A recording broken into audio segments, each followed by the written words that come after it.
За эрүүл мэндийн тусламж үйлчилгээнд нэг чухал нэг асуудал бол боловсон өвчний чадварын асуудал байж байгаа. Тэгэхээр эмнэлгийн мэргэжлийн төгсөлтийн дараах сургалт одоо шаардлагатай үндсэн чухал зүйлүүдээс одоо гол багаж хэрэгсэл болох төгсөлтийн дараах сургалтын хөтөлбөр энэ дундаа их чухал байгаа. 2010 оноос хойш бол төгсөлтийн дараах сургалтын хөтөлбөрийн нэг 80 орчим хувь нь ерөөсөө шинжлэгдээгүй байгаа юм билээ. Тэгээд 2016 онд эрүүл мэндийн сайдын дроб 182 дугаар тушаалаар 184 дугаар тушаалаар одоо нийтдээ төгсөлтийн дараах сургалтын чиглэл индекс батлагдсан 182 чиглэл байдаг. Эдгээрээс бол 50 гаруй нь ерөөсөө төгсөлтийн дараах сургалтын хөтөлбөргүй явж ирсэн байна. Тэгэхээр төгсөлтийн дараах сургалтын хөтөлбөрийг нэг талаас шинжилэн боловсруулах, цаг үедээ нийцүүлэх, нөгөө талаас хөтөлбөр байхгүй байгаа чиглэлүүдээр хөтөлбөртөө яралтай хөтөлбөртөө болох ийм шаардлага байгаа үднээс манай мэрэгжилтнүүд, сургалт эрхлэгч 20 гаруй байгууллагын одоо чиглүүлэгч болон сурагч багш нар эрүүл мэндийн яам, эрүүл мэндийн хөгжлийн төв Японы JICA олон улсын тусламжийн байгууллагын төслийн нэгжийнхэнтэй хамтран төгсөлтийн дараах сургалтын хөтөлбөрийг боловсруулах арга зүй сэдвүүдийн сургалт явагдаж байгаамаа. Эрүүл мэндийн сайдын 337 дугаар тушаалын дагуу бол төгсөлтийн дараах сургалтын чиглэлээр олон хэлбэрийн ажлууд шинжилгээний хүрээнд хийгдэхээр тусгагдсан байгаагийн нэг нь сургалт эрхлэх байгууллага маань өөрөө хөтөлбөртөө оролцож хөтөлбөрөө боловсруулна гэдэг ийм чиглэл байгаа.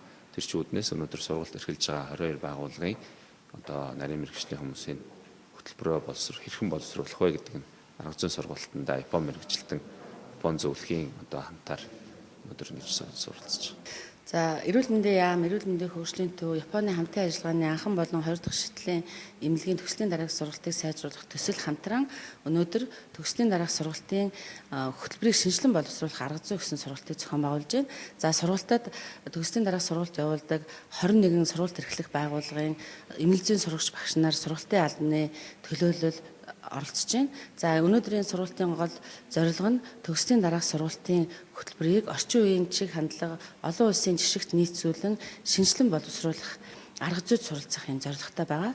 За төгслийн дараах сургалтын чиглэл индексийг баталсан эрүүл мэндийн сайдын 2016 оны 184 дугаар тушаалаар үндсэн мэргэжил болон төрөлцсөн мэргэжлийн сургалтын чиглэлүүд бол нэмэгдсэн байгаа.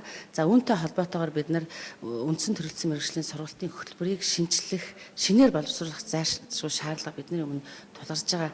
За Японы хамтын ажиллагааны байгууллагатай хамтраад Японоос богино хугацааны мэргэжилтэн урьж ирүүлж олон улсын жишгт нийцсэн сургалтын хөтөлбөр боловсруулах арга зүйг өнөөдөр заалгаж байгаа.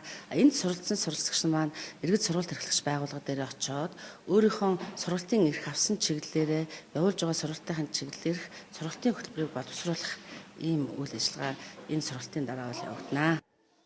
Орон даяар ингээд эрүүл мэндийн салбарт ажиллаж байгаа хүмүүсээс нөгөө эмнэлэг зүйн сургалтын талаар сургалтын программыг хариуцж ажилладаг хүмүүсийг цуглуулсан байгаа. Тэгэд ер нь цаашдаа Монгол Улсын эрүүл мэндийн салбарыг хөгжүүлэхийн тулд энэ төгслийн дараах эмч нарын эмнэлэг зүйн сургалтын хөтөлбөрийг яаж боловсруулвал цаашдаа үр дүнтэй байх вэ гэдэг талаар ярилцах зорилготой Японы туршлагыг танилцуулсан ийм семинар юм байна.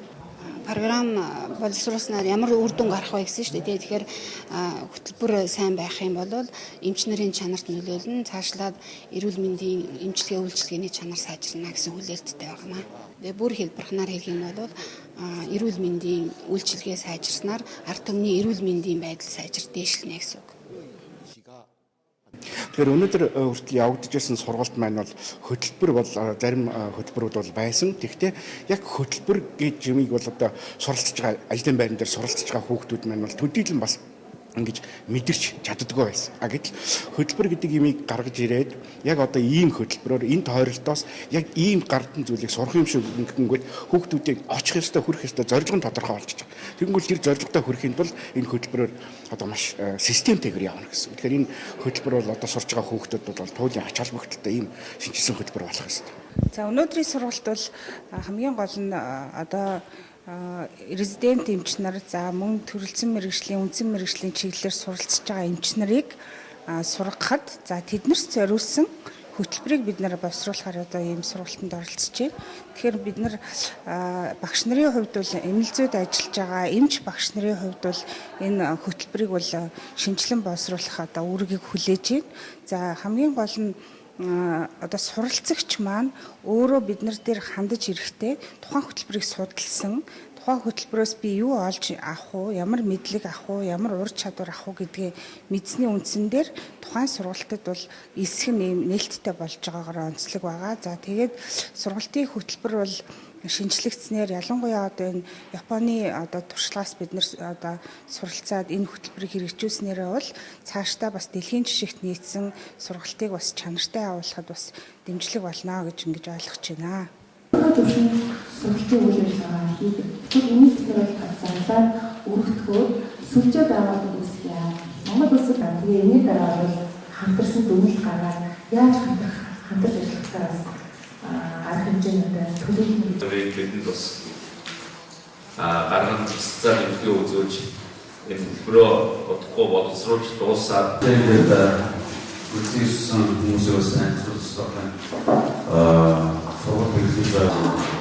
Людям диамны, людям төлөвлөлийн газрын хэрэгжилтэн. хийхэд орон нутгаар буцаж ажиллаж байгаа. 70% нь орон нутгаас ирж байгаа болохоор буцаад орон нутагт ажиллаж байгаа.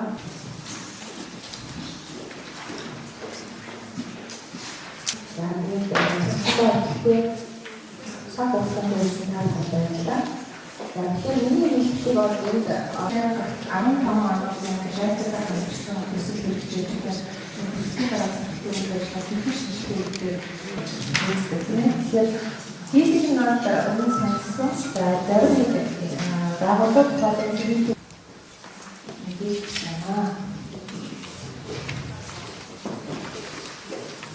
нэг чиглэлээр яаж сурах вэ? Энэ талаас хамтрах ажиллах хэрэгтэй.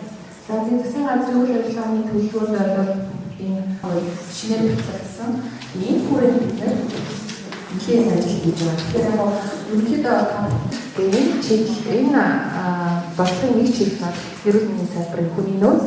За энэ төрөөс баримтлах хэлтэй миний бодлоор бүгд хийж байгаа. Тэр бол миний хэлний 12 эрүүл мэндийн хамгаалалт боловсрол сургууль хэмжээний өндөр түвшинд ажиллаж байгаа. Өнөөдөр миний бодлоор байнга онцлогдсон. За энэ оны хөтөлбөрийг 2 яам. Энэ асуудлыг нэлээд төлөвлөсөн. Сая бид нар сургуулиудаар яваа харж байгаа орон нутгаас суралцагчдын тоолол орон нутгийн сургалтуудыг явуулах тэр чиглэлээс хамттай байна.